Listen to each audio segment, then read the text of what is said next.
Working people often have to decide to either be able to work or be able to afford childcare. Like they can't afford childcare and actually do the work that they want to do because it's too expensive and it doesn't actually level out in terms of the expense versus the income. My plan is that no family, no working family should pay more than 7% of their income in childcare. Because I know that when you talk about the return on that investment, allowing people to work, allowing people to pursue their dreams in terms of how they want to work, where they want to work, benefits us all. It strengthens the entire economy. We saw, for example, during the pandemic what happened. And it sadly has dissipated as a conversation that we need to resuscitate, which is the number of women that had to leave the workforce because of a lack of child care and home health care. And so many of our families, and in particular women, end up carrying the responsibility. Men do too, of course. What we call people who are in the sandwich generation. Exactly. Who have young children and are also taking care of their parents. And it is just absolutely too expensive for them to be able to work and do that. So my plan is not only about 7% of income for working people for child care, but also we need to do better for our child care providers and our home health care providers in terms of ensuring that they receive the wages that they deserve based on the dignity of their work. I have spent time with home health care providers, and their work is some of the most taxing work you can imagine. And I actually, when my mother was sick with cancer, did a lot in terms of taking care of her. And the work that is about taking care of a loved one, in particular an elder, is extraordinarily heavy in terms of the emotional toll, the time it takes. And we do it because that is what we do. But not everyone has the ability to take time from work to do it. And they need help. And we need to make sure we have home health care workers that can help them. But I want to also get back to the earlier point that you made about extending the child tax credit. So part of my new approach is we need to expand the child tax credit. And so part of my plan that is under an opportunity economy is to extend and expand the child tax credit to $6,000 so that young families in particular, for the first year of their child's life, which is an extraordinarily important time in their development, have the resources to be able to buy a crib, buy a car seat, buy children's clothing, and not have to worry about whether they're going to be able to meet their other needs. And I don't need to remind anybody here, especially these esteemed journalists, but when we expanded the child tax credit a couple years ago, we reduced black child poverty by half. And so again, if you talk about the benefit and if you think about the benefit to the economy overall, it strengthens our economy to do things like pay attention to affordable child care, affordable home health care, and extending the child tax credit. Madam Vice President, black men, as you know, are a closely watched voting bloc. You've hosted black men at your residence. Yep. You have engaged black men and centered them in your economic opportunity tour. Mm-hmm. But polling shows that some black men, particularly young black men, are considering voting for Donald Trump, and they see him as better for the economy. What is your message to young black male voters who feel left out of this economy, and how can your economic policies materially change their lives? So I appreciate the spirit of the question, but I'll tell you, I've often been asked this question in a way that I've had to respond by first saying that I think it's very important to not operate from the assumption that black men are in anybody's pocket. Black men are like any other voting group. You got to earn their vote. So I'm working to earn the vote. Not assuming I'm going to have it because I am black, but because the policies and the perspectives I have understands what we must do to recognize the needs of all communities. And I intend to be a president for all people. Specifically as it relates to what we need to do, to your point around economic opportunity, Yes, I started way before I was at the top of the ticket at what I called an economic opportunity tour, focused on black men.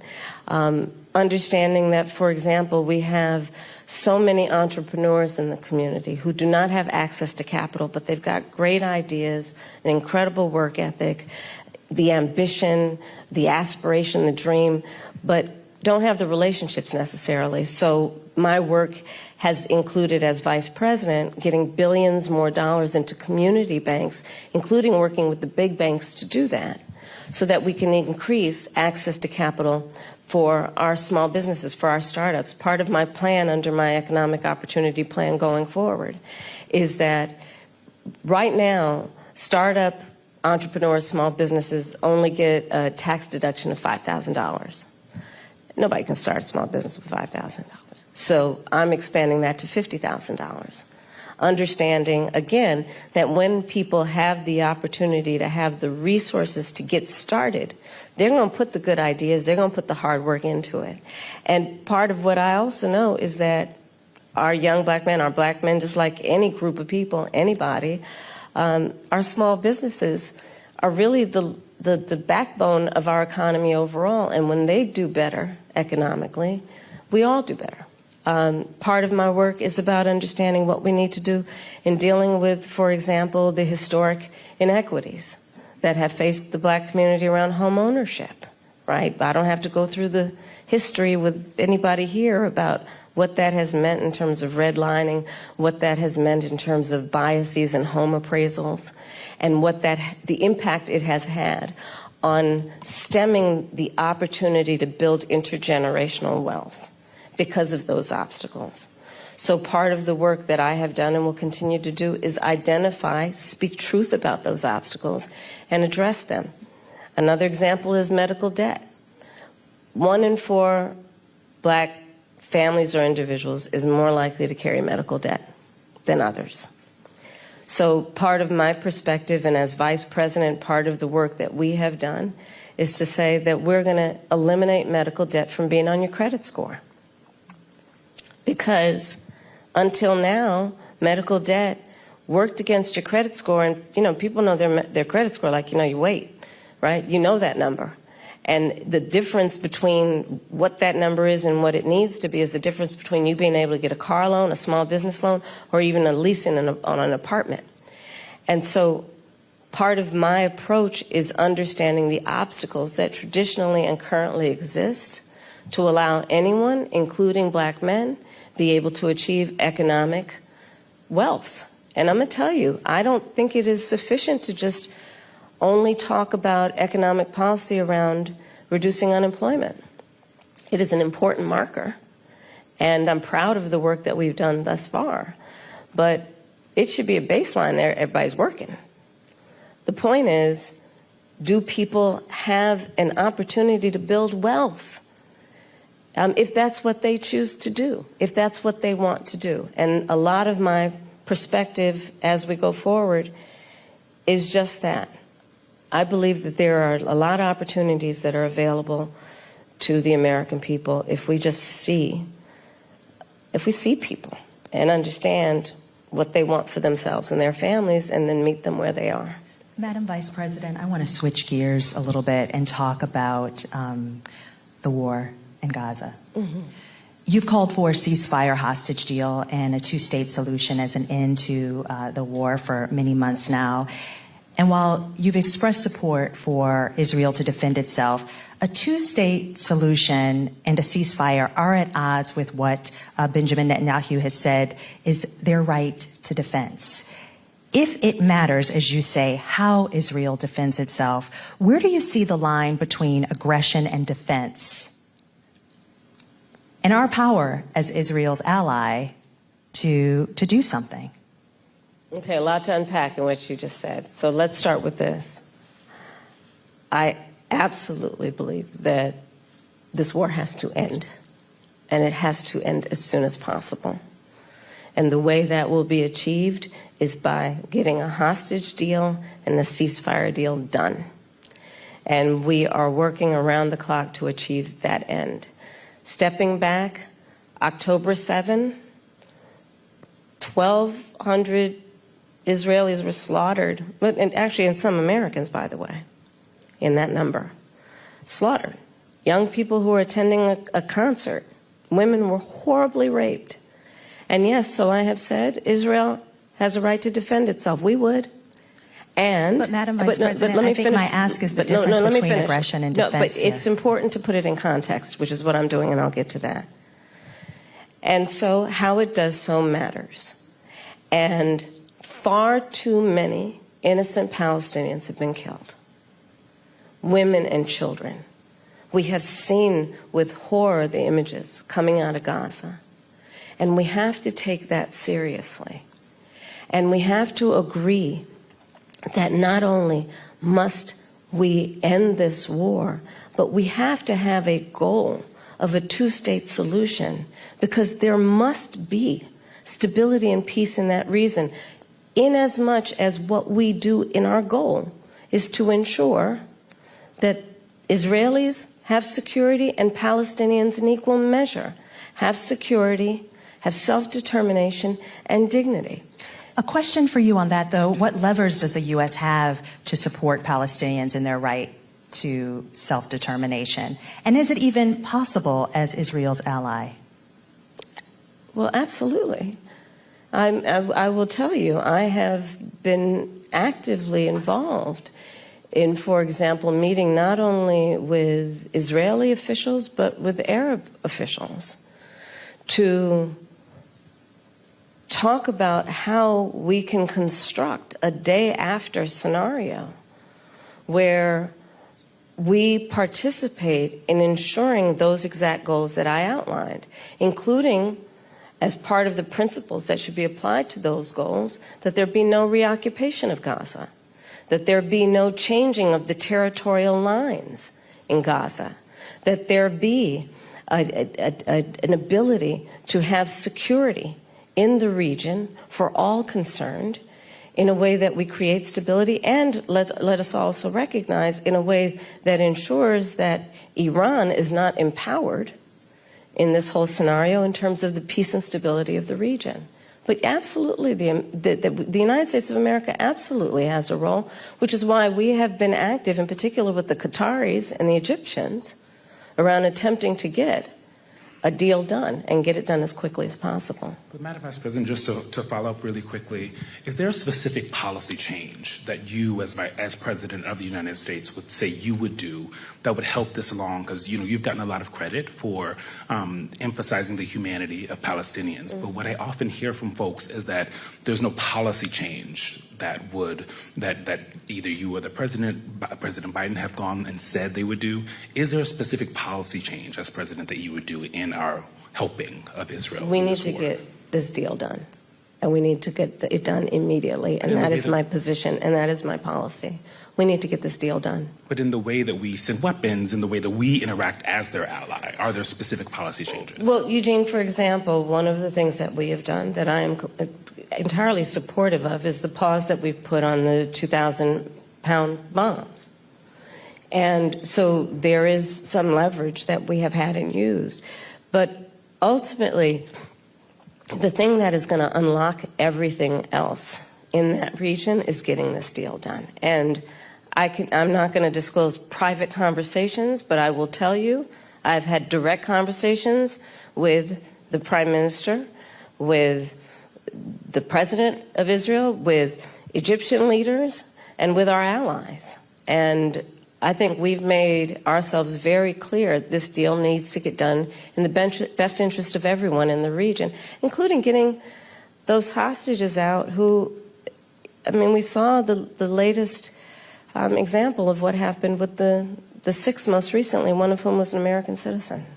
But what do you say to those that say that's not enough, that stopping the 2,000-pound bombs the one time wasn't enough, that this administration, your possible administration, has to do more?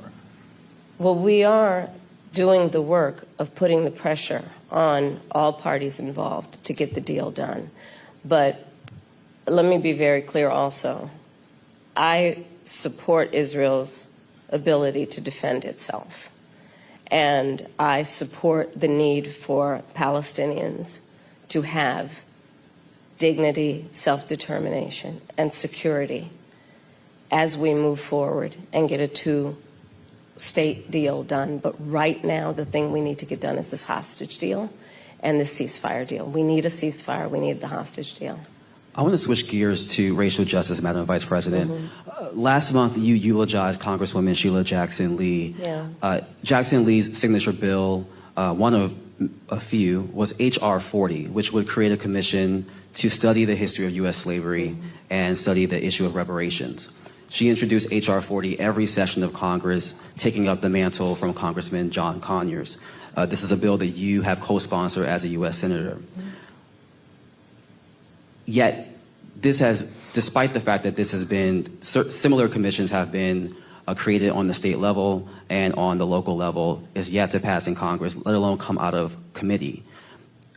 Congresswoman Jackson Lee, Congresswoman Barbara Lee, and other advocates have called for President Biden to take executive action to create this commission. Would you, as president, take executive action to create this commission, or do you believe that it should happen in Congress?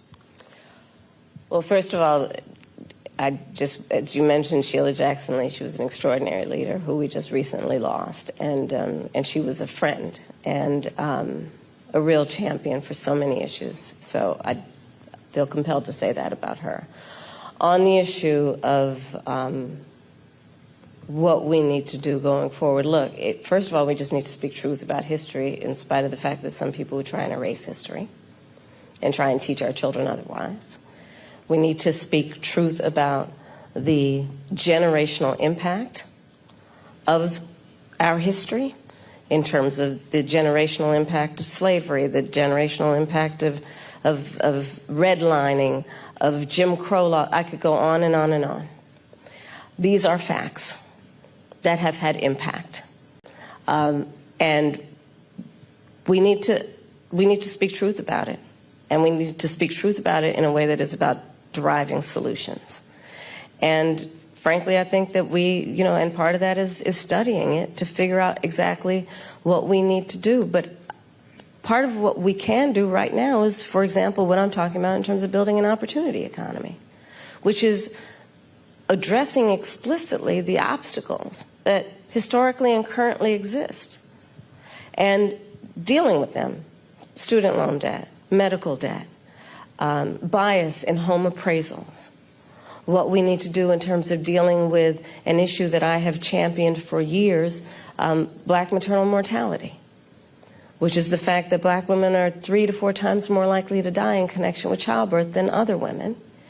And we know that the reasons for that include disparities that pre-exist her pregnancy, including disparities that exist in the system during her pregnancy. So all of those things must be addressed.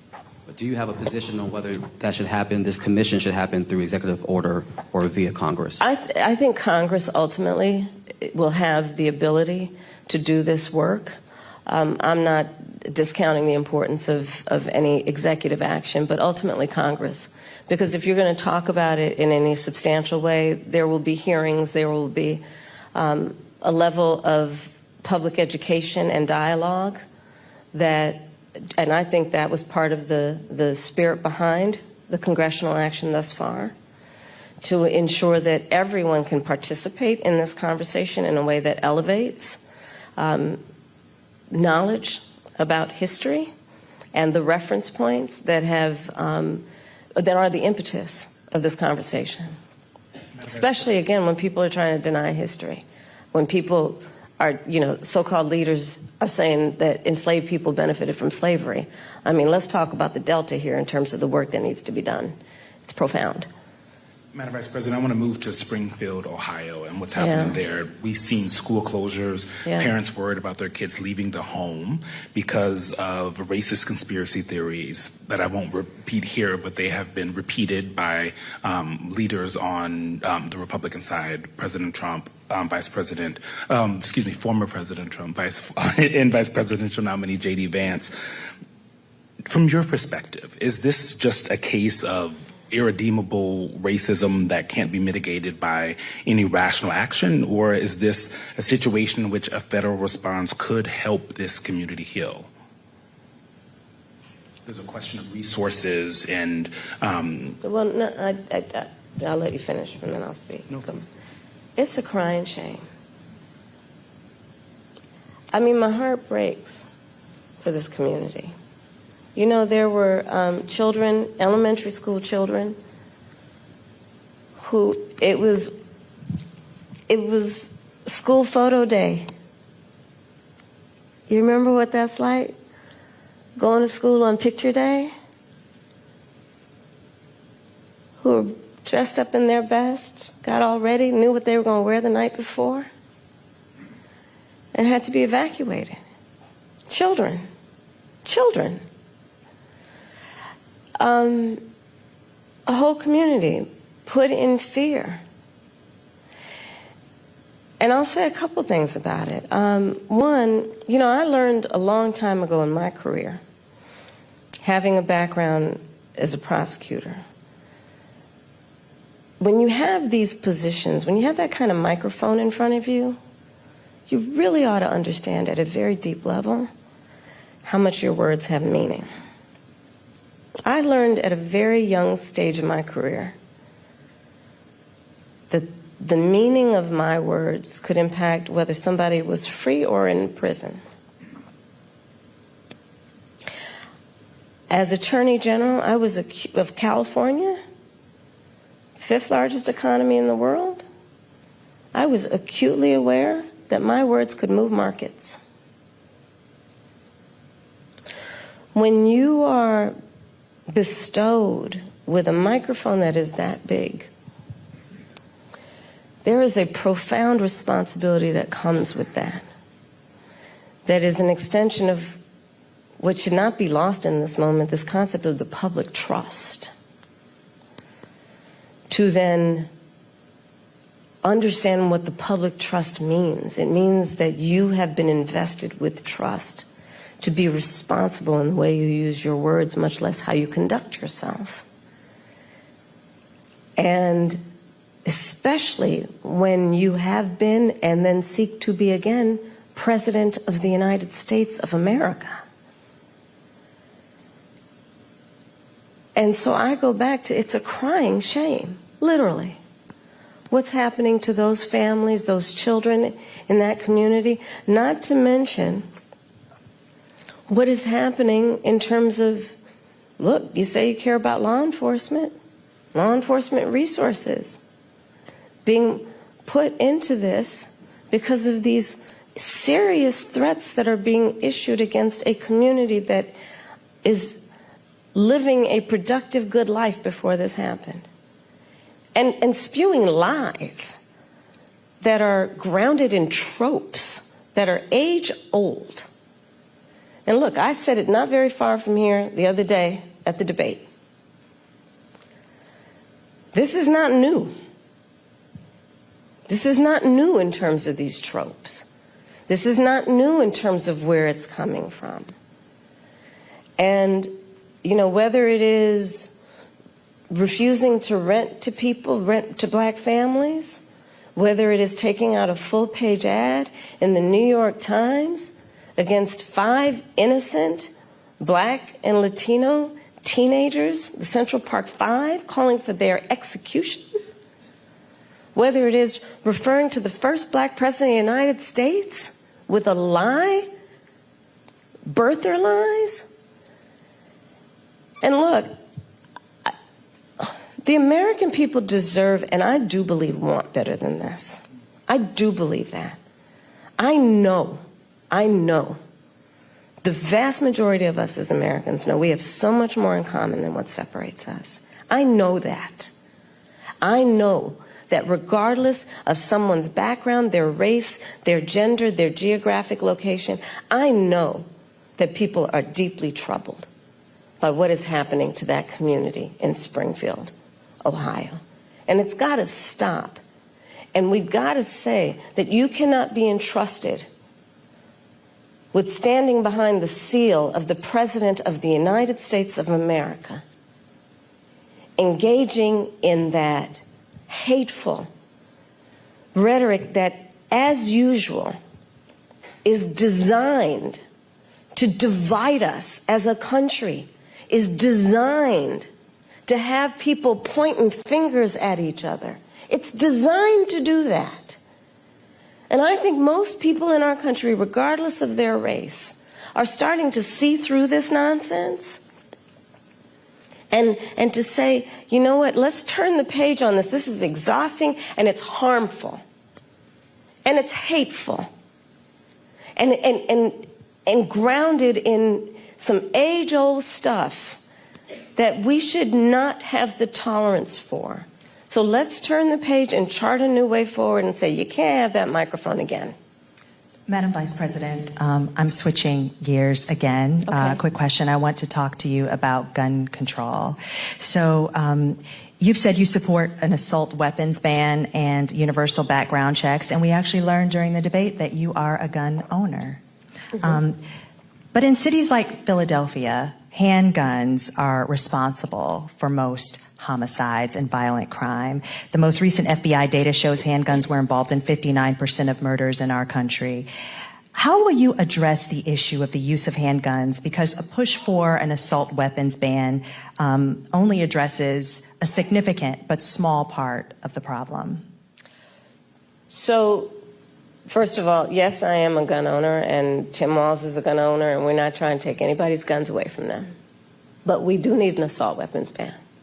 Assault weapons are designed to kill a lot of human beings quickly, yes, and have no place, and yes. have no place, I'm going to get to it. Yes. And have no place on the streets of a civil society. We need universal background checks, which, to your point about handguns, is about saying that it is just reasonable to want reasonable gun safety laws that say we should do background checks that we ought to know. It's just reasonable. You might want to know before someone can buy a lethal weapon if they've been found by a court to be a danger to themselves or others. You might just want to know. And respectfully, we do understand that. But you're asking yes. about... I'm asking specifically about handguns, because many of those handguns aren't purchased in places. Universal background checks apply to handguns.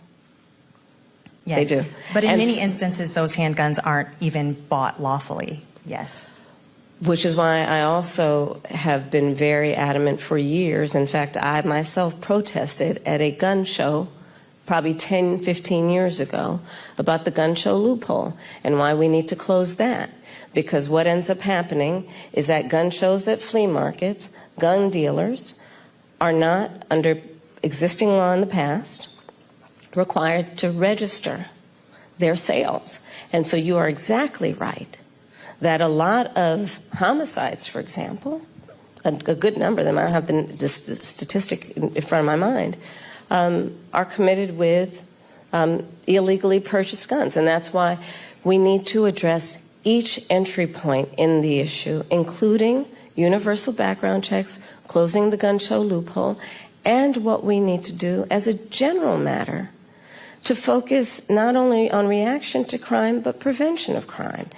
So you're raising a very important issue that has many facets, including what we need to do in terms of reasonable gun safety laws and what we need to do around crime prevention, what we need to do around crime deterrence. But listen, I have personally prosecuted homicide cases.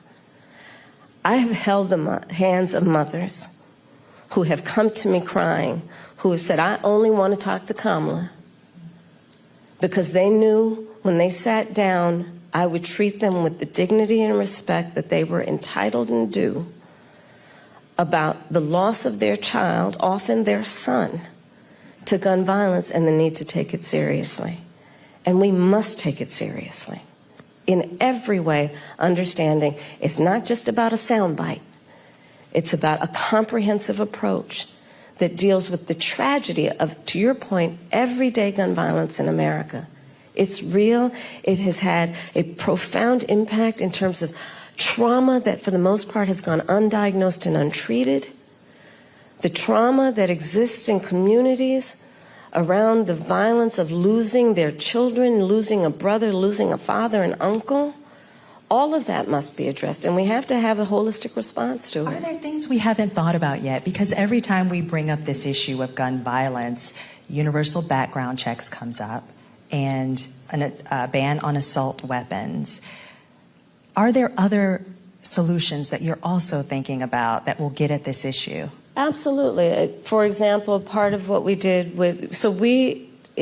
as vice president with the president, we were able to pass the first meaningful gun safety legislation in 30 years. And part of what that involved was millions and millions of dollars to put more mental health counselors in public schools, right? Because we know that there is an aspect of this that is about treating the trauma and dealing with it at its source before it ends up manifesting itself in a problem. There is the work that we need to do that is about putting resources into communities around violence prevention. I've been a big advocate of that for years, which includes what we need to do around putting resources into community-based intervention that is not just requiring on the good people in the community to volunteer to do the intervention, but actually paying people to do it because it's a full-time job. It's about understanding what we need to do to, again, understand that, to your point, we have to have a holistic response to this issue and prioritize it instead of reacting to the tragedy that, sadly, they are too predictable. Let's all agree, enough of that. There are very few solutions that we haven't thought of. We need to put the resources into them. Madam Vice President, we want to move to the topic of reproductive access, something that you have worked in leading on both for the administration, Democrats, and now the top of the ticket. You've said that as president, you would want to codify Roe. If it came to your desk, you would sign a bill that did that. Roe protected access until fetal viability, which it also says is, quote, at about 7 months, but it may occur earlier, even at 24 weeks. So do you similarly support also codifying Roe's restrictions, which allowed states to ban abortion in the 3rd trimester of pregnancy unless necessary to save the mother's life? We need to put the protections of Roe v. Wade back into law. And when that bill gets passed by Congress, I will proudly sign it into law. Understand what is happening in our country. Over 20 states have passed what I call Trump abortion bans because I understand how we got here. The former president handpicked 3 members of the United States Supreme Court with the intention they would undo the protections of Roe v. Wade. They did as he intended, and in state after state, laws have been passed criminalizing healthcare providers. I don't know if anyone here has heard most recently the stories out of Georgia.